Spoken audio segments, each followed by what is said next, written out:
अस्सलाम वालेकुम स्टूडेंट्स।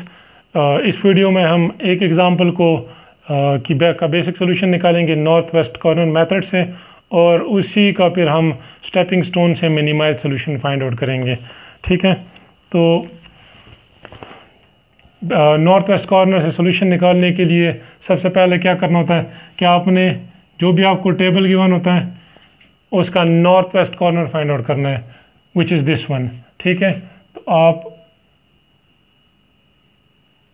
इसको स्क्वायर कर लें, इसको आपने फिल करना है। ठीक है, तो आपका पहला स्टेप क्या होगा, आप बेशक ये टेबल बना दें और साथ में लिख दें कि स्टेप वन में आपने क्या करना है, इसको फिल करना है। ठीक है, तो डिमांड यहाँ कितनी है, 400 है, सप्लाई कितना है, 250 है। तो अगर सप्लाई डिमांड से कम हो तो आप सारा का सारा सप्लाई यहाँ पे दे दें। ठीक है, अब सप्लाई चूँकि ख़त्म हो गया, अब इधर डिमांड से इसको माइनस करें तो ये कितना बच जाएगा, 150। तो स्टेप 1 को थोड़ा सा नीचे लिखते हैं। पहला स्टेप में आपने इसको 250 दे दिया। अब उसके रिस्पॉन्ड पे क्या हुआ कि यहाँ चूँकि सप्लाई सारा ज़ीरो है, ख़त्म हो गया, तो इसको भी कुछ नहीं मिल सकता और इसको भी। तो पहले स्टेप में आपने एक चीज़ फाइंड आउट कर दी, यहाँ जो वैल्यूज थे उसको क्या कह देते हैं, x11। तो x11 की वैल्यू आपके पास क्या आ गई, 250। यहाँ पे आप कुछ नहीं दे सकते हैं, तो x12 की वैल्यू क्या है, 0, और यहाँ पे भी कोई सप्लाई नहीं हो सकता, तो 13 की वैल्यू भी क्या है, 0। तो आप इस तरह लिख दें कि स्टेप 1 में आपने ये चीज़ गेन कर दिया। बेशक आप एक ही टेबल के ऊपर सारा काम करें, लेकिन स्टेप वाइज लिखें कि आपने क्या क्या किया। ठीक है, अब स्टेप 2 में क्योंकि पहला कॉर्नर फिल हो गया, अब ये 6 सेल्स हैं, इस 6 सेल्स में नॉर्थ वेस्ट कॉर्नर पे कौन सा है सेल है, वो ये है। तो मैं इसको ब्रैकेट कर देता हूँ, हमने इस सेल को फिल करना है। ठीक है, अब देखिए डिमांड 150 है, सप्लाई 350 है। जब डिमांड सप्लाई से कम हो उस वक्त क्या करते हैं, सारी की सारी डिमांड आप पूरी कर देते हैं। तो हम वहाँ 150 पूरी कर दी, यहाँ डिमांड क्या होगी, 0, और इसमें से जब ये माइनस करेंगे तो सप्लाई कितना, 150 सब्ट्रैक्ट करेंगे तो सप्लाई कितना बचेगा, 200। ठीक है, अब देखिए डिमांड पूरी हो गई, इसका मतलब है यहाँ पे आप उसको कुछ भी नहीं रिक्वायर्ड थर्ड ओरिजिन से। तो सेकंड स्टेप में आपको क्या फाइंड हुआ कि x, ये कौन सा है, x21, इसकी वैल्यू आपको फाइंड आउट हो गई, वो 150 है, और उसी के करस्पॉन्डिंग आपको x31 की वैल्यू भी पता चल गई है, वो क्या है, 0 है। ठीक है, अब ये 4 सेल्स बचे।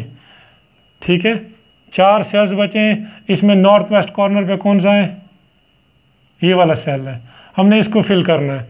अब देखिए डिमांड 250 है, सप्लाई 200 है, सप्लाई डिमांड से लेस है, तो सारा का सारा सप्लाई आप यहाँ पे दे दें। जब सप्लाई आपने दे दिया तो डिमांड में से सप्लाई निकाल दें, इतनी डिमांड रह गई, सारा का सारा सप्लाई ख़त्म हो गया। सप्लाई ख़त्म हो गया तो आप सेकंड ओरिजिन से थर्ड डेस्टिनेशन को कुछ नहीं दे सकते, तो वो 0। तो स्टेप 3 में आपके पास क्या आ गया, ये कौन सी है, x22, इसकी वैल्यू आपके पास आ गई 200, और x23 की वैल्यू 0 हो गई। अब ये 2 रहते हैं, इसमें नॉर्थ वेस्ट कॉर्नर पे ये वाला है, डिमांड 50 है, जो सप्लाई से कम है, तो सारी की सारी हम डिमांड पूरी कर देते हैं। ठीक है, तो स्टेप 4 आप लिख दें, ये 50, तो यहाँ से सारा ख़त्म हो गया, यहाँ से 50 निकाल देंगे तो 350। अब ये आखिरी रहता है, सप्लाई भी 350 है, डिमांड भी 350 है, तो आप इसको फिल कर दें और उसके 4th स्टेप में ही लिख दें। तो x32 की वैल्यू 50 है और x33 की वैल्यू 350 है। ठीक है, ये सबको क्लियर है। अब ये सारी वैल्यूज़ आ गई हैं, तो कॉस्ट जब कैलकुलेट करना होता है, आप बेशक ये ज़ीरोज़ वालों को बीच में इंक्लूड ना करें, तो आप हो जाएगा 50 टाइम्स 250 प्लस यहाँ सारे ज़ीरोज़ है 150 टाइम्स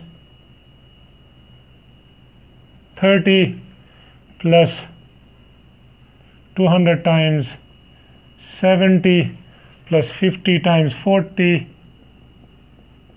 और प्लस 350 टाइम्स 80। जब आप इनको कैलकुलेट करेंगे the answer that you get is it would be $61,000। तो अगर डॉलर्स में है तो कॉस्ट आपके पास आ गई $61,000 और ये आपका बेसिक सोल्यूशन है using north west corner method. ठीक है, अब इसी मेथड को हमने स्टेपिंग स्टोन से सॉल्व करना है। ठीक है, तो स्टेपिंग स्टोन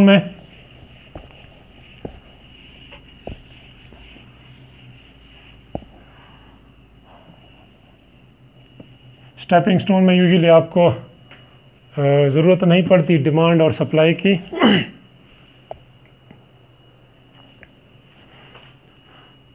तो स्टेपिंग स्टोन का पहला स्टेप क्या होगा,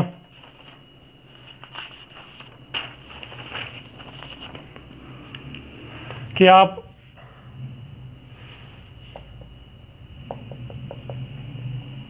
जो भी आपको इसी तरह का टेबल गिवन होगा उस टेबल में आपने कॉस्ट कैलकुलेट करनी है। उसको हम चलो कॉस्ट 1 कह देते हैं और वो हम ऑलरेडी फाइंड कर चुके हैं, वो है 61,000। आपने कैलकुलेट करनी है क्योंकि आपको सिर्फ टेबल गिवन होगा। सही है, तो नेक्स्ट थिंग आपने क्या करना है,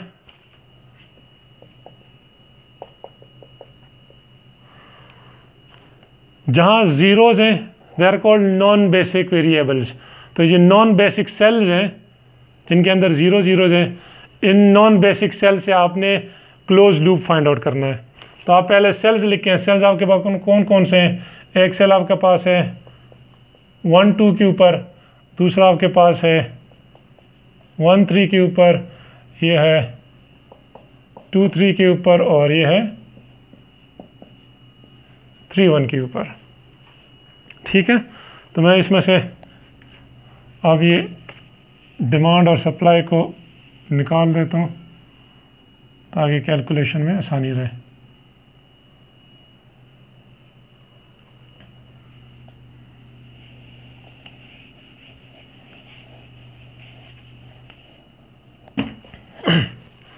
तो कॉस्ट C1 में यहाँ पे लिख देता हूँ, बेशक कॉस्ट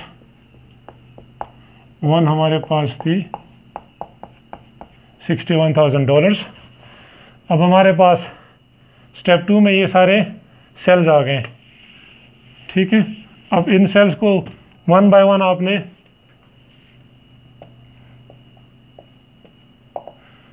इनके क्लोज लूप बनाने हैं। तो इस सेल का क्लोज लूप कैसे बनेगा? अच्छा, क्लोज लूप बनाने के तरीके क्या है कि इसमें आपने आपके क्लोज लूप के अंदर एक ज़ीरो आना चाहिए, एक से ज़्यादा नहीं।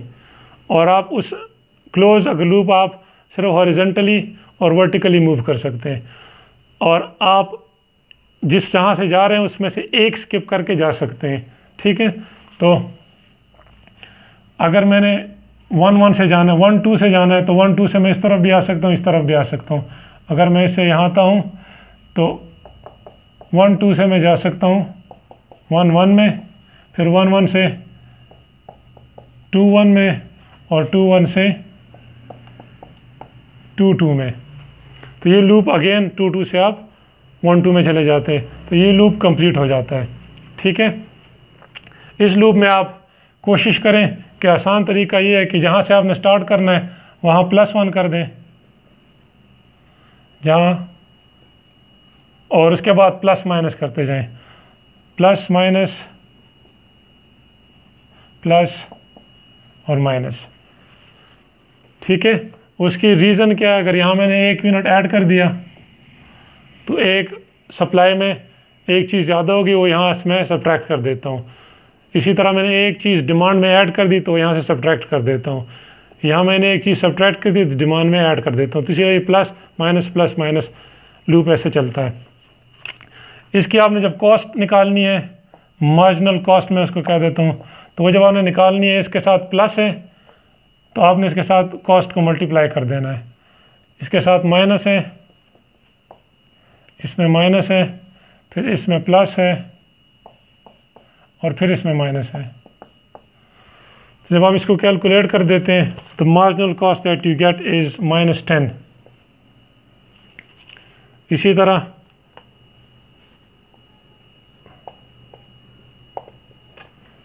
इसका अगर आपने लूप निकालना हो तो आपने यहाँ जा सकते हैं, यहाँ जा सकते हैं, एक छोड़ के आप जा सकते हैं। तो 1 लीव करके आप यहाँ आ सकते हैं, फिर यहाँ से यहाँ, फिर यहाँ, फिर यहाँ, फिर यहाँ, फिर वापस इधर, या यहाँ से आप इस तरफ, ये वापस अपनी जगह पे। तो वो लूप आपका बनेगा। आप 1 3 से जा सकते हैं 1 1 में, फिर वहाँ से 2 1 में, फिर वहाँ से 2 2 में, फिर 3 2 और फिर 3 3 3 3 से वापस आप उसमें जा सकते हैं। इसी तरह अगेन इसकी मार्जिनल कॉस्ट होगी +1, सो +1 टाइम्स ये हो जाएगा 60, -1 times 50, +1 times 30, -1 times 70, +1 times 40, -1 times 80। जब आप इसको कैलकुलेट कर देते हैं यू गेट -70। इसी तरह 2 3 की मार्जिनल कॉस्ट आप 2 3 से इस तरफ आ सकते हैं, फिर इस तरफ लूप कंप्लीट, या इस तरफ। तो आप 2 3 से जा सकते हैं 2 2 में, फिर वहाँ से 3 2 में, फिर वहाँ से 3 3 में। तो ये लूप कंप्लीट हो गया। इसकी आपकी मार्जिनल कॉस्ट +40, -70, +40, -80, ठीक है, प्लस माइनस। तो उसके हिसाब से जब आप इसको कैलकुलेट करते हैं you गेट -70। तो यहाँ भी -70, यहाँ -70, यहाँ -10, और आप 3 1 का कैलकुलेट करें तो 3 1 से ये वाले लूप बनेगी आपकी इस तरफ वापस, या इस तरफ ये। तो दोनों तरीक़ों से आप किसी भी साइड पे जा सकते हैं। तो ये आप 3 1 से जा सकते हैं 3 2 में, फिर उसके बाद 2 2 में, और फिर 2 1 में। तो +90, -40, +70, -30, when you calculate them that gives you 90। अब स्टेपिंग स्टोन मेथड कहता है मिनिमाइजेशन के प्रॉब्लम में अगर आपके पास सारे नॉन नेगेटिव आ जाए, नॉन नेगेटिव मीन्स 0 या पॉजिटिव, तो आपका सोल्यूशन ऑप्टिमल है। अगर कोई भी नेगेटिव आ जाते हैं तो इसका मतलब है आप फर्दर इसको मिनिमाइज कर सकते हैं। तो हमने कॉस्ट निकाल दी है 1 2 -10 मार्जिनल कॉस्ट, 1 3 -70, 2 3 -70 और 3 1 90। अब यहाँ से साफ नज़र आ रहा है कि जो कॉस्ट C1 है $61,000, इट्स नॉट मिनिमम, आप इसको मिनिमाइज कर सकते हैं, ठीक है। किसी भी इन सेल्स में जो 4 सेल्स हैं इसमें किसी एक में वैल्यू पुट करके। अब वो वैल्यू कैसे पुट होती है उसके लिए आपने पहले लूप चूज़ करना है। तो फॉर इंस्टेंस हम ये वाला सेल चूज़ कर देते हैं, ठीक है। इसका मतलब है इस 0 को हमने कोई वैल्यू देनी है, ठीक है। तो आपने फिर इस लूप के अंदर देखना है ये लूप कौन सा, ये वाला है। इस लूप के अंदर आपने जहाँ जहाँ नेगेटिव्स होते हैं, तो आपका यहाँ पॉजिटिव है, यहाँ नेगेटिव है, यहाँ नेगेटिव है, यहाँ पॉजिटिव है, ये +1, ये माइनस, ये प्लस और ये माइनस। तो जहाँ जहाँ माइनस इसका मतलब है वो सब्ट्रैक्शन होगी। तो आप इन दोनों वैल्यू में से कोई एक वैल्यू यहाँ दे सकते हैं, और आपने उसमें से कौन सा चूज़ करना होता है, जो मिनिमम होता है। मिनिमम क्यों चूज़ करते हैं, क्योंकि आपने मिनिमम को -200 को यहाँ से सब्ट्रैक्ट करना होगा, ठीक है। तो अगर मैं यहाँ जहाँ जहाँ माइनस लिखा होता है वहाँ से सब्ट्रैक्ट करना है। तो अगर मैं ये 200 की बजाय 350 यहाँ पे लिखूँ, तो यहाँ से 350 में माइनस कर दूंगा तो 0 आ जाएगा, that is well and good. लेकिन अगर 350 में यहाँ से माइनस करूँ तो मेरे पास आंसर माइनस में आएगा, और जब माइनस में आंसर आता है तो वो बेसिक सोल्यूशन नहीं होता, सॉरी बेसिक फिजिबल सोल्यूशन नहीं होता, हमें फिजिबल चाहिए। इसीलिए आप इन दोनों में से जो मिनिमम होगा वो चूज़ करेंगे ताकि नेगेटिव ना आ जाए टेबल के अंदर। तो वो मिनिमम इसमें कौन सा है, 200 है, तो हम 200 ऐड कर देंगे। जब यहाँ 200 ऐड कर दिया, यहाँ से सब्ट्रैक्ट करेंगे, तो जब 200 सब्ट्रैक्ट करेंगे तो यहाँ क्या बचना चाहिए, नए टेबल के अंदर यहाँ पे 0 आ जाएगा। उसको फिर यहाँ पे ऐड कर देंगे, तो जब 50 के साथ 200 ऐड करेंगे तो वो क्या बन जाएगा, 250, और उसको 350 से सब्ट्रैक्ट करेंगे तो यहाँ क्या बच जाएगा, 150। तो ये आपका नया टेबल बन गया, ठीक है। अब आपने इसकी कॉस्ट फाइंड आउट करनी है पहले, उसको मैं कॉस्ट C2 कह दूंगा, और उसको जब आप कैलकुलेट करते हैं, ऑब्वियसली कॉस्ट 2 अगर मैं इसको कहें, तो वो क्या होगा, जहाँ जहाँ आपके पास वैल्यूज़ है 250 × 50 प्लस ये 0 प्लस ये 0, 150 × 30 प्लस 200 × 40 प्लस ये 0 प्लस 250 × 40 एंड प्लस 150 × 80। जब आप इनको कैलकुलेट कर देते हैं तो हमारे पास कॉस्ट आती है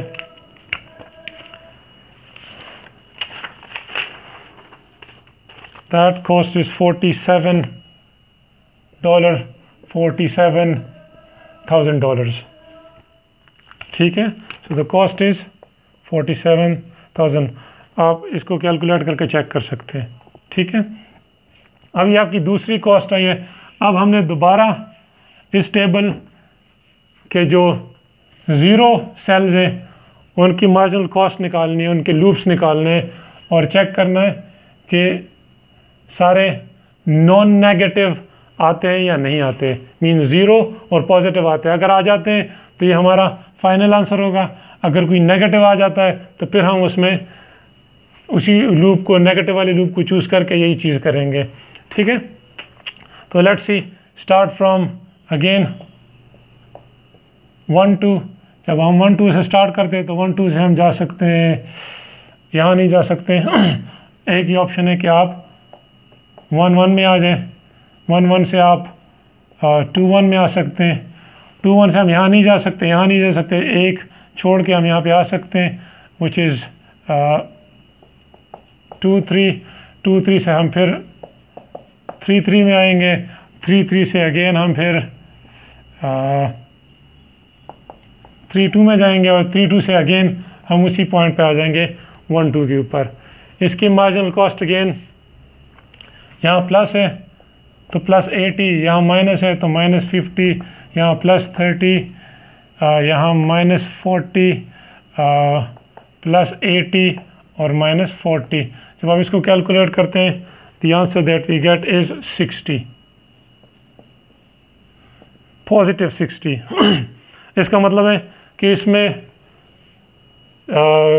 वैल्यू चेंज करना ऑप्टिमल आंसर नहीं देगा क्योंकि पॉजिटिव आ रहा है। इसी तरह अब 1 3 को चूज़ करते हैं, where is 1 3, this one is 1 3। So 1 3 से आप 2 3 में आ सकते हैं, 2 3 से यहाँ पे, यहाँ से वहाँ, और फिर वापस। तो ये आ जाएगा 1 3 से आप जा सकते हैं 2 3 में, 2 3 से 2 1 में, उधर से 1 1 में, और वापस 2 3 में। इसकी मार्जिनल कॉस्ट अगेन यहाँ से प्लस होगा तो प्लस 60, उसके बाद जहाँ पे आए वहाँ माइनस होगा तो -40, यहाँ प्लस होगा तो प्लस 30 और -50। जब इसको कैलकुलेट करते हैं the answer we get is 0। इसका मतलब है यहाँ से भी कोई फ़ायदा या नुकसान नहीं होगा। Next we go to 3-1 so to 2-2। So 2-2 से आप ये वाला लूप चूज़ करें, तो you can go from 2-2 to 3-2 to 3-3 and to 2-3 और वापस लूप कंप्लीट हो जाएगा। इसके जब आप मार्जिनल कॉस्ट निकालते हैं तो ये प्लस है, तो +70, यहाँ माइनस होगा तो -40, +80 और -40, सो दैट गिव्स यू +70। अभी तक सारे नॉन नेगेटिव आ रहे हैं और लास्ट वन को चेक करते हैं। अगर ये भी नॉन नेगेटिव आ जाता है इसके ऊपर, तो इसका मतलब है यही हमारा ऑप्टिमल आंसर है। इसका लूप हम चेक करते हैं, यहाँ जा सकते हैं लेकिन यहाँ से फिर हम कहीं भी नहीं जा सकते, इसलिए इसको, और यहाँ जाते हैं तो यहाँ से हम यहाँ आ सकते हैं, फिर यहाँ और फिर सीधा वापस यहाँ पे। सो अगर 3-1 का लूप हम चलाएं तो 3-1 से हम बेस्ट है कि 2-1 में जाएं, फिर 2-1 से 2-3 में जाएं, 2-3 से फिर 3-3 में और वापस फिर यहाँ पे। तो ये आ जाएगा अगेन, ये प्लस, ये माइनस, ये प्लस, ये माइनस, तो हो जाएगा +90 और दूसरा -30, +40 और -80। जब इसको कैलकुलेट करते हैं तो आंसर इज +20। तो सारे नॉन नेगेटिव है, इसका मतलब है because all are non negative, so this is our optimal answer.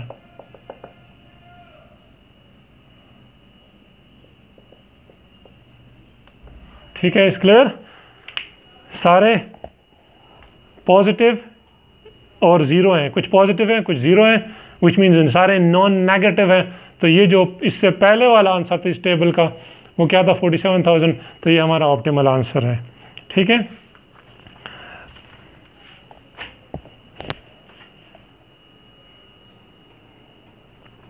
अच्छा, आप लोगों के लिए एक एग्जांपल है, आप इसको ट्राई कीजिएगा, मैं भी सॉल्व कर देता हूँ। आपने सिर्फ इसके स्टेप वाइज जो नॉर्थ वेस्ट कॉर्नर के स्टेप्स हैं वो सारे लिखने और आखिर में कॉस्ट फाइंड आउट करनी है। वो मैं आपको लिख दूंगा कि कॉस्ट है कितनी।